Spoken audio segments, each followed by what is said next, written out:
Applications need to be configured so they work the way you want them to. You'll design and build your applications here in the Builder tab. When creating a new application, you can either start from a template, from an Excel file, or from scratch. Keep in mind that this is a quick overview of the basic interactions of the Builder. There's an entire course where this process is explained in depth. And how you interact with this tab is simple. You drag and drop data fields wherever you need them.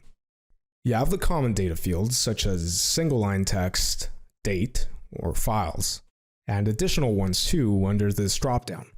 Each of these fields have properties that can be configured so they do exactly what you need them to do. And all of these properties are explained while hovering them.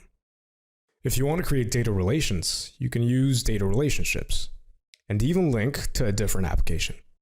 These right here are the rest of the basic functions. You can copy a data field, and here you can delete one. Note that this also deletes all data entered via this field across your application, so beware. If you wish to hide a data field from your application without deleting it, you can set its visibility status in the Properties panel. You can toggle this here to view all your inactive data fields. Next, instead of data fields, you can add data sections. A good use for this is, for example, if you needed to attach multiple files to a single line. Like this, you don't have to create different data fields for each file. And last, from here, you can move items up or down to organize them.